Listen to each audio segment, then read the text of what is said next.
రాష్ట్ర ప్రజల సంక్షేమం, అభివృద్ధి లక్ష్యంగా తెలంగాణ ప్రభుత్వం పలు కీలక నిర్ణయాలు తీసుకుంటోంది.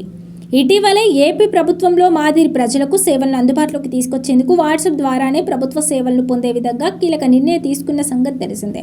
అయితే తాజాగా రాష్ట్రంలోని రేషన్ కార్డుదారులకు శుభవార్త తెలిపింది రాష్ట్ర ప్రభుత్వం. ఇకపై రాష్ట్రంలో రేషన్ కార్డు కోసం దరఖాస్తు చేసుకున్న వారికి 48 గంటల్లోనే రేషన్ కార్డు జారీ చేయనున్నట్లు ప్రకటించింది.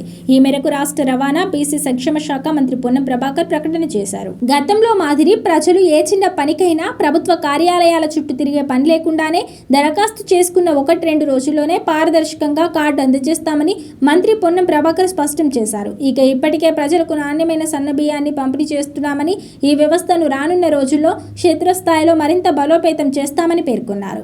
అర్హులైన పేదలకు సంక్షేమ పథకాల అమల్లో ఎటువంటి జాప్యం జరగకుండా ప్రభుత్వం కట్టుబడి పనిచేస్తుందని వివరించారు.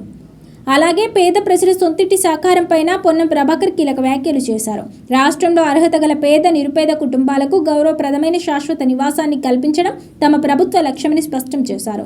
హైదరాబాద్లో వివిధ మార్గాల్లో ఉపాధి పొందుతున్న పేదలకు అదే ప్రాంతంలో ఇల్లు నిర్మించి అందించేందుకు ప్రభుత్వం ప్రణాళికబద్ధంగా ముందుకు సాగుతోందని వివరించారు. పేదల జీవనోపాధిని దృష్టిలో ఉంచుకొని గృహ నిర్మాణ విధానాన్ని రాష్ట్ర ప్రభుత్వం రూపొందించిందని స్పష్టం చేశారు. అలాగే రాష్ట్రంలోని మహిళల సంక్షేమానికి పెద్దపీట వేస్తూ త్వరలోనే సుమారు 2 లక్షల మంది ఒంటరి మహిళలకు కొత్తగా ఆర్థిక భరోసా కల్పించేలా పెన్షన్లు జారీ చేయనున్నట్లు తెలిపారు.